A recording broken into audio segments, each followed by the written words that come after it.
Sons and Lovers by D.H. Lawrence. Chapter 7, Part 2. All the life of Miriam's body was in her eyes, which were usually dark as a dark church, but could flame with light like a conflagration. Her face scarcely ever altered from its look of brooding. She might have been one of the women who went with Mary when Jesus was dead. Her body was not flexible and living. She walked with a swing, rather heavily, her head bowed forward, pondering. She was not clumsy, and yet none of her movements seemed quite the movement. Often, when wiping the dishes, she would stand in bewilderment and chagrin because she had pulled in two halves a cup or a tumbler. It was as if, in her fear and self-mistrust, she put too much strength into the effort. There was no looseness or abandon about her. Everything was gripped stiff with intensity, and her effort, overcharged, closed in on itself. She rarely varied from her swinging, forward, intense walk. Occasionally she ran with Paul down the fields. Then her eyes blazed naked in a kind of ecstasy that frightened him. But she was physically afraid. If she were getting over a stile, she gripped his hands in a little hard anguish and began to lose her presence of mind. And he could not persuade her to jump from even a small height. Her eyes dilated, became exposed and palpitating. "No!" she cried, half laughing in terror. "No!" "You shall!" he cried once, and jerking her forward, he brought her falling from the fence. But her wild "Ah!" of pain, as if she were losing consciousness, cut him. She landed on her feet safely, and afterwards had courage in this respect. She was very much dissatisfied with her lot. "Don't you like being at home?" Paul asked her, surprised. "Who would?" she answered, low and intense. "What is it? I'm all day cleaning what the boys make just as bad in 5 minutes. I don't want to be at home." "What do you want, then?" "I want to do something. I want a chance like anybody else. Why should I, because I'm a girl, be kept at home and not allowed to be anything? What chance have I?" "Chance of what?" "Of knowing anything, of learning, of doing anything. It's not fair, because I'm a woman." She seemed very bitter. Paul wondered. In his own home Annie was almost glad to be a girl. She had not so much responsibility. Things were lighter for her. She never wanted to be other than a girl. But Miriam almost fiercely wished she were a man, and yet she hated men at the same time. "But it's as well to be a woman as a man," he said, frowning. "Ha! Is it? Men have everything." "I should think women ought to be as glad to be women as men are to be men," he answered. "No." She shook her head. "No, everything the men have." "But what do you want?" he asked. "I want to learn. Why should it be that I know nothing?" "What? Such as mathematics and French?" "Why shouldn't I know mathematics? Yes!" she cried, her eye expanding in a kind of defiance. "Well, you can learn as much as I know," he said. "I'll teach you, if you like." Her eyes dilated. She mistrusted him as teacher. "Would you?" he asked. Her head had dropped, and she was sucking her finger broodingly. "Yes," she said hesitatingly. He used to tell his mother all these things. "I'm going to teach Miriam algebra," he said. "Well," replied Mrs. Morel, "I hope she'll get fat on it." When he went up to the farm on the Monday evening, it was drawing twilight. Miriam was just sweeping up the kitchen, and was kneeling at the hearth when he entered.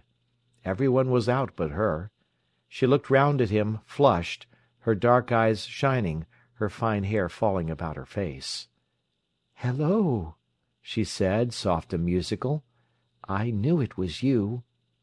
"How?" "I knew your step. Nobody treads so quick and firm." He sat down, sighing. "Ready to do some algebra?" he asked, drawing a little book from his pocket. "But—" He could feel her backing away. "You said you wanted," he insisted. "To-night, though?" she faltered. "But I came on purpose, and if you want to learn it, you must begin." She took up her ashes in the dustpan and looked at him, half tremulously, laughing. "Yes, but to-night. You see, I haven't thought of it." "Well, my goodness, take the ashes and come." He went and sat on the stone bench in the backyard, where the big milk cans were standing, tipped up, to air. The men were in the cowsheds. He could hear the little sing-song of the milk spurting into the pails. Presently she came, bringing some big greenish apples. "You know you like them," she said. He took a bite. "Sit down," he said, with his mouth full. She was short-sighted and peered over his shoulder. It irritated him. He gave her the book quickly. "Here," he said. "It's only letters for figures. You put down A instead of 2 or 6. They worked, he talking, she with her head down on the book. He was quick and hasty. She never answered. Occasionally, when he demanded of her, "Do you see?" she looked up at him, her eyes wide with the half-laugh that comes of fear. "Don't you?" he cried. He had been too fast. But she said nothing. He questioned her more, then got hot. It made his blood rouse to see her there, as it were, at his mercy, her mouth open, her eyes dilated with laughter that was afraid, apologetic, ashamed. Then Edgar came along with 2 buckets of milk. "Hello!" he said. "What are you doing?" "Algebra," replied Paul. "Algebra!" repeated Edgar curiously. Then he passed on with a laugh. Paul took a bite at his forgotten apple, looked at the miserable cabbages in the garden, pecked into lace by the fowls, and he wanted to pull them up. Then he glanced at Miriam. She was poring over the book, seemed absorbed in it, yet trembling lest she could not get at it. It made him cross. She was ruddy and beautiful. Yet her soul seemed to be intensely supplicating. The algebra book she closed, shrinking, knowing he was angered, and at the same instant he grew gentle, seeing her hurt because she did not understand. But things came slowly to her, and when she held herself in a grip, seemed so utterly humble before the lesson, it made his blood rouse. He stormed at her, got ashamed, continued the lesson, and grew furious again, abusing her. She listened in silence. Occasionally, very rarely, she defended herself. Her liquid dark eyes blazed at him. "You don't give me time to learn it," she said. "All right," he answered, throwing the book on the table and lighting a cigarette. Then after a while he went back to her, repentant. So the lessons went. He was always either in a rage or very gentle.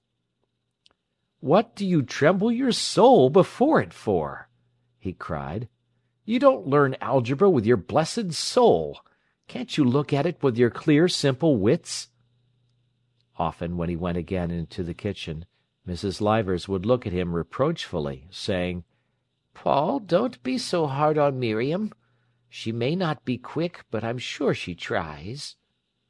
"I can't help it," he said, rather pitiably.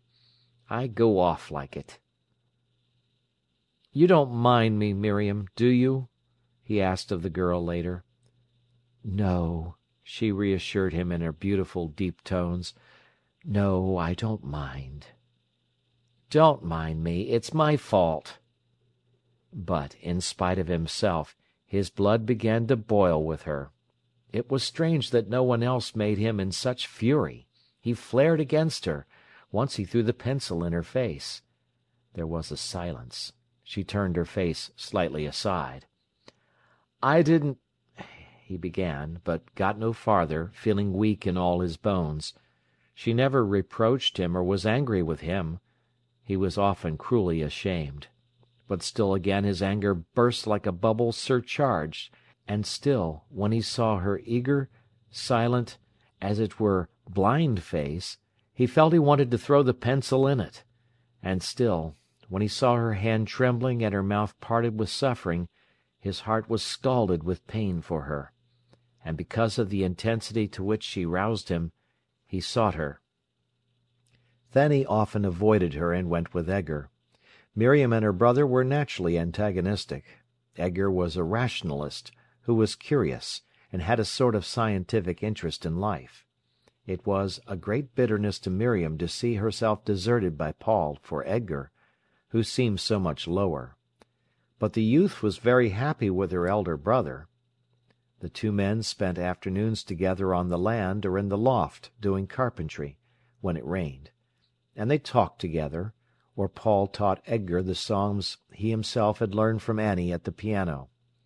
And often all the men, Mr. Leivers as well, had bitter debates on the nationalizing of the land and similar problems. Paul had already heard his mother's views, and as these were as yet his own, he argued for her. Miriam attended and took part, but was all the time waiting until it should be over and a personal communication might begin. "After all," she said within herself, "if the land were nationalized, Edgar and Paul and I would be just the same." So she waited for the youth to come back to her.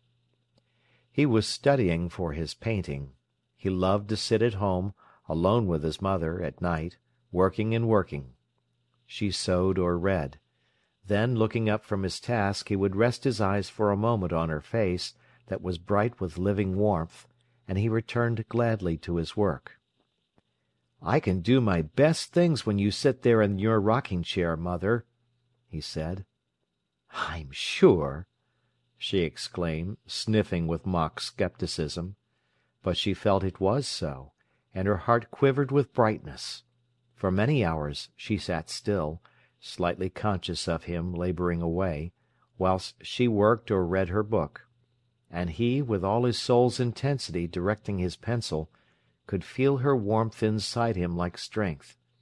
They were both very happy so, and both unconscious of it.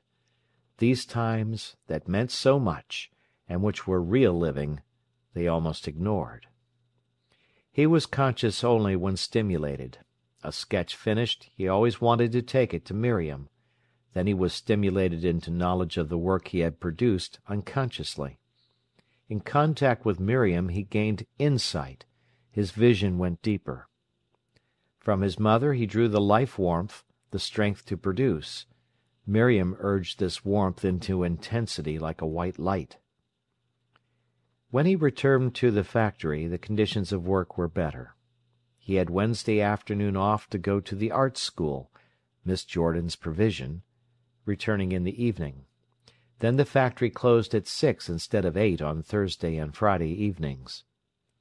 One evening in the summer, Miriam and he went over the fields by Herod's farm on their way from the library home. So it was only 3 miles to Willey Farm.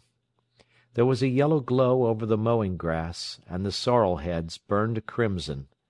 Gradually, as they walked along the high land, the gold in the west sank down to red, the red to crimson, and then the chill blue crept up against the glow. They came out upon the high road to Alfreton, which ran white between the darkening fields. There Paul hesitated. It was 2 miles home for him, 1 mile forward for Miriam. They both looked up the road that ran in shadow right under the glow of the northwest sky. On the crest of the hill, Selby, with its stark houses and the up-pricked headstocks of the pit, stood in black silhouette small against the sky. He looked at his watch. 9 o'clock, he said. The pair stood, loath to part, hugging their books. "The wood is so lovely now," she said. "I wanted you to see it." He followed her slowly across the road to the white gate. "They grumble so if I'm late," he said. "But you're not doing anything wrong," she answered impatiently. He followed her across the nibbled pasture in the dusk. There was a coolness in the wood, a scent of leaves, of honeysuckle, and a twilight. The two walked in silence. Night came wonderfully there, among the throng of dark tree trunks. He looked round, expectant. She wanted to show him a certain wild rose bush she had discovered. She knew it was wonderful, and yet, till he had seen it, she felt it had not come into her soul. Only he could make it her own, immortal. She was dissatisfied. Dew was already on the paths. In the old oak wood a mist was rising, and he hesitated, wondering whether one whiteness were a strand of fog or only campion flowers pallid in a cloud. By the time they came to the pine trees Miriam was getting very eager and very tense. Her bush might be gone. She might not be able to find it, and she wanted it so much. Almost passionately she wanted to be with him when he stood before the flowers. They were going to have a communion together, something that thrilled her, something holy. He was walking beside her in silence. They were very near to each other. She trembled, and he listened, vaguely anxious. Coming to the edge of the wood, they saw the sky in front, like mother of pearl, and the earth growing dark. Somewhere on the outermost branches of the pine-wood the honeysuckle was streaming scent. "Where?" he asked. "Down the middle path," she murmured, quivering. When they turned the corner of the path she stood still. In the wide walk between the pines, gazing rather frightened, she could distinguish nothing for some moments. The greying light robbed things of their colour. Then she saw her bush. "Ah!" she cried, hastening forward. It was very still. The tree was tall and straggling. It had thrown its briars over a hawthorn bush, and its long streamers trailed thick, right down to the grass, splashing the darkness everywhere with great spilt stars, pure white. In bosses of ivory and in large splashed stars the roses gleamed on the darkness of foliage and stems and grass. Paul and Miriam stood close together, silent, and watched. Point after point the steady roses shone out to them, seeming to kindle something in their souls. The dusk came like smoke around, and still did not put out the roses. Paul looked into Miriam's eyes. She was pale and expectant with wonder. Her lips were parted, and her dark eyes lay open to him. His look seemed to travel down into her. Her soul quivered. It was the communion she wanted. He turned aside, as if pained. He turned to the bush. "They seem as if they walk like butterflies and shake themselves," he said. She looked at her roses. They were white, some incurved and holy, others expanded in an ecstasy. The tree was dark as a shadow. She lifted her hand impulsively to the flowers. She went forward and touched them in worship. "Let us go," he said. There was a cool scent of ivory roses, a white, virgin scent. Something made him feel anxious and imprisoned. The two walked in silence. "Till Sunday," he said quietly, and left her, and she walked home slowly, feeling her soul satisfied with the holiness of the night. He stumbled down the path. As soon as he was out of the wood, in the free open meadow, where he could breathe, he started to run as fast as he could. It was like a delicious delirium in his veins. Always when he went with Miriam, and it grew rather late, he knew his mother was fretting and getting angry about him. Why, he could not understand. As he went into the house, flinging down his cap, his mother looked up at the clock. She had been sitting thinking, because a chill to her eyes prevented her reading. She could feel Paul being drawn away by this girl, and she did not care for Miriam. "She is one of those who will want to suck a man's soul out till he has none of his own left," she said to herself. "And he is just such a gaby as to let himself be absorbed. She will never let him become a man. She never will." So, while he was away with Miriam, Mrs. Morel grew more and more worked up. She glanced at the clock and said, coldly and rather tired, "You've been far enough tonight." His soul, warm and exposed from contact with the girl, shrank. "You must have been right home with her," his mother continued. He would not answer. Mrs. Morel, looking at him quickly, saw his hair was damp on his forehead with haste, saw him frowning in his heavy fashion, resentfully. "She must be wonderfully fascinating, that you can't get away from her, but must go trailing 8 miles at this time of night." He was hurt between the past glamour with Miriam and the knowledge that his mother fretted. He had meant not to say anything, to refuse to answer, but he could not harden his heart to ignore his mother. "I do like to talk to her," he answered irritably. "Is there no one else to talk to?" "You wouldn't say anything if I went with Edgar." "You know I should. You know, whoever you went with, I should say it was too far for you to go trailing, late at night, when you've been to Nottingham. Besides," her voice suddenly flashed into anger and contempt, "it is disgusting, bits of lads and girls courting." "It is not courting!" he cried. "I don't know what else you call it." "It's not! Do you think we spoon and do? We only talk." "Till goodness knows what time and distance," was the sarcastic rejoinder. Paul snapped at the laces of his boots angrily. "What are you so mad about?" he asked. "Because you don't like her." "I don't say I don't like her, but I don't hold with children keeping company, and never did." "But you don't mind our Annie going out with Jim Inger?" "They've more sense than you two." "Why?" "Our Annie's not one of the deep sort." He failed to see the meaning of this remark, but his mother looked tired. She was never so strong after William's death, and her eyes hurt her. "Well," he said, "it's so pretty in the country. Mr. Sleath asked about you. He said he'd missed you. Are you a bit better?" "I ought to have been in bed a long time ago," she replied.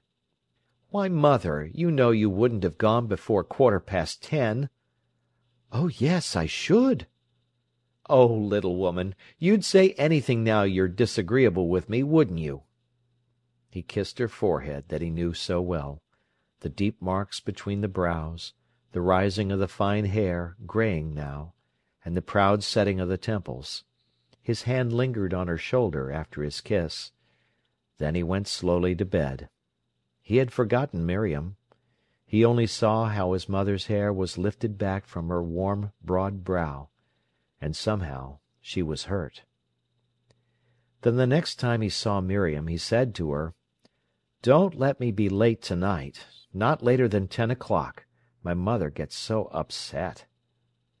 Miriam dropped her head, brooding. "Why does she get upset?" she asked. "Because she says I oughtn't to be out late when I have to get up early."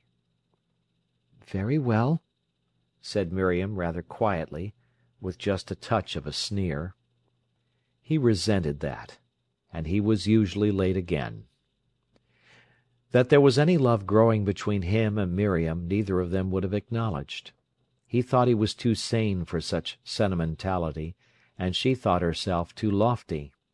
They both were late in coming to maturity, and psychical ripeness was much behind even the physical. Miriam was exceedingly sensitive, as her mother had always been. The slightest grossness made her recoil almost in anguish. Her brothers were brutal, but never coarse in speech. The men did all the discussing of farm matters outside.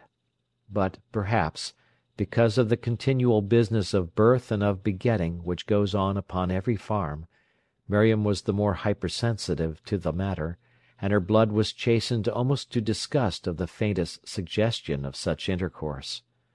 Paul took his pitch from her, and their intimacy went on in an utterly blanched and chaste fashion. It could never be mentioned that the mare was in foal.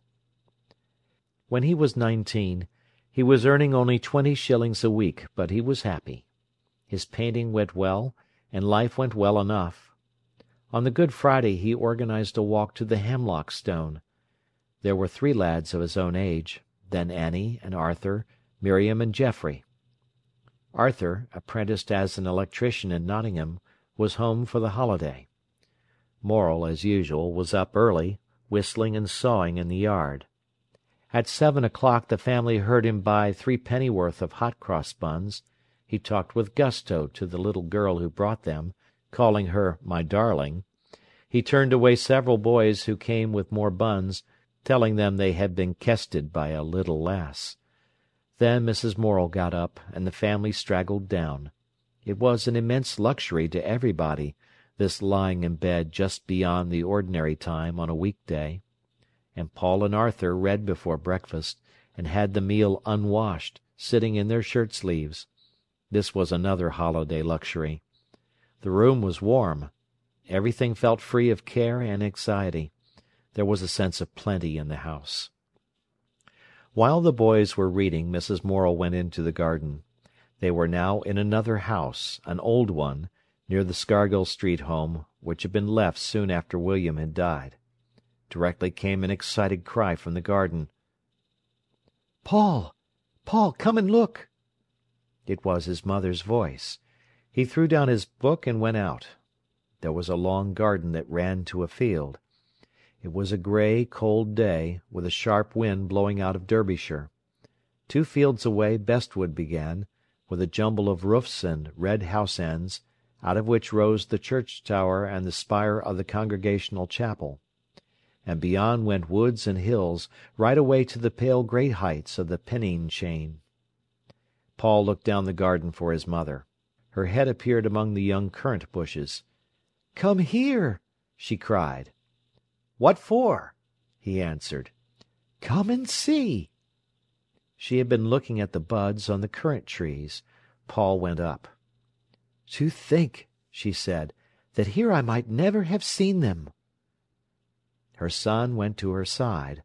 Under the fence, in a little bed, was a ravel of poor grassy leaves, such as come from very immature bulbs, and 3 scyllas in bloom. Mrs. Morel pointed to the deep blue flowers. "Now just see those!" she exclaimed. "I was looking at the currant bushes, when, thinks I to myself, there's something very blue. Is it a bit of sugar-bag? And there, behold you! Sugar-bag! 3 glories of the snow, and such beauties! But where on earth did they come from?" "I don't know," said Paul. "Well, that's a marvel, now. I thought I knew every weed and blade in this garden, but haven't they done well? You see, that gooseberry bush just shelters them, not nipped, not touched." He crouched down and turned up the bells of the little blue flowers. "They're a glorious colour," he said. "Aren't they?" she cried. "I guess they come from Switzerland, where they say they have such lovely things. Fancy them against the snow! But where have they come from? They can't have blown here, can they?" Then he remembered having set here a lot of little trash of bulbs to mature. "And you never told me," she said. "No, I thought I'd leave it till they might flower." "And now you see! I might have missed them, and I've never had a glory of the snow in my garden in my life." She was full of excitement and elation. The garden was an endless joy to her. Paul was thankful for her sake at last to be in a house with a long garden that went down to a field. Every morning after breakfast she went out and was happy pottering about in it. And it was true, she knew every weed and blade. Everybody turned up for the walk. Food was packed, and they set off, a merry, delighted party. They hung over the wall of the mill race, dropped paper in the water on one side of the tunnel, and watched it shoot out on the other. They stood on the footbridge over Boathouse Station, and looked at the metals gleaming coldly. "You should see the Flying Scotsman come through at 6:30, said Leonard, whose father was a signalman. "Lad, but she doesn't half buzz." And the little party looked up the lines one way, to London, and the other way, to Scotland, and they felt the touch of these 2 magical places. In Ilkeston the colliers were waiting in gangs for the public-houses to open. It was a town of idleness and lounging. At Stanton Gate the iron foundry blazed. Over everything there were great discussions. At Trowell they crossed again from Derbyshire into Nottinghamshire. They came to the Hemlock Stone at dinner-time. Its field was crowded with folk from Nottingham and Ilkeston. They had expected a venerable and dignified monument. They found a little, gnarled, twisted stump of rock, something like a decayed mushroom, standing out pathetically on the side of a field. Leonard and Dick immediately proceeded to carve their initials, L.W. and R.P., in the old red sandstone. But Paul desisted, because he had read in the newspaper satirical remarks about initial carvers, who could find no other road to immortality. Then all the lads climbed to the top of the rock to look round. Everywhere in the field below, factory girls and lads were eating lunch or sporting about. Beyond was the garden of an old manor. It had yew hedges and thick clumps and borders of yellow crocuses round the lawn. "See," said Paul to Miriam, "what a quiet garden!" She saw the dark yews and the golden crocuses, then she looked gratefully. He had not seemed to belong to her among all these others. He was different then, not her Paul, who understood the slightest quiver of her innermost soul, but something else, speaking another language than hers. How it hurt her, and deadened her very perceptions. Only when he came right back to her, leaving his other, his lesser half, as she thought, would she feel alive again. And now he asked her to look at this garden, wanting the contact with her again. Impatient of the set in the field, she turned to the quiet lawn, surrounded by sheaves of shut-up crocuses. A feeling of stillness, almost of ecstasy, came over her. It felt almost as if she were alone with him in this garden. Then he left her again and joined the others. Soon they started home. Miriam loitered behind, alone. She did not fit in with the others. She could very rarely get into human relations with anyone. So her friend, her companion, her lover, was nature. She saw the sun declining wanly. In the dusky, cold hedgerows were some red leaves. She lingered to gather them, tenderly, passionately. The love in her finger-tips caressed the leaves, the passion in her heart came to a glow upon the leaves. Suddenly she realized she was alone in a strange road, and she hurried forward. Turning a corner in the lane, she came upon Paul, who stood bent over something, his mind fixed on it, working away steadily, patiently, a little hopelessly. She hesitated in her approach, to watch. He remained concentrated in the middle of the road. Beyond, one rift of rich gold in that colourless grey evening seemed to make him stand out in dark relief. She saw him, slender and firm, as if the setting sun had given him to her. A deep pain took hold of her, and she knew she must love him. And she had discovered in him a rare potentiality, discovered his loneliness. Quivering, as at some annunciation, she went slowly forward. At last he looked up. "Why," he exclaimed gratefully, "have you waited for me?" She saw a deep shadow in his eyes. "What is it?" she asked. "The spring broken here." And he showed her where his umbrella was injured. Instantly, with some shame, she knew he had not done the damage himself, but that Geoffrey was responsible. "It is only an old umbrella, isn't it?" she asked. She wondered why he, who did not usually trouble over trifles, made such a mountain of this molehill. "But it was William's, and my mother can't help but know," he said quietly, still patiently working at the umbrella. The words went through Miriam like a blade. This, then, was the confirmation of her vision of him. She looked at him. But there was about him a certain reserve, and she dared not comfort him, not even speak softly to him. "Come on," he said. "I can't do it." And they went in silence along the road. That same evening they were walking along under the trees by Nether Green. He was talking to her fretfully, seemed to be struggling to convince himself. "You know," he said, with an effort, "if one person loves, the other does." "Ah," she answered, "like mother said to me when I was little, love begets love." "Yes, something like that, I think it must be." "I hope so, because, if it were not, love might be a very terrible thing," she said. "Yes, but it is, at least with most people," he answered. And Miriam, thinking he had assured himself, felt strong in herself. She always regarded that sudden coming upon him in the lane as a revelation.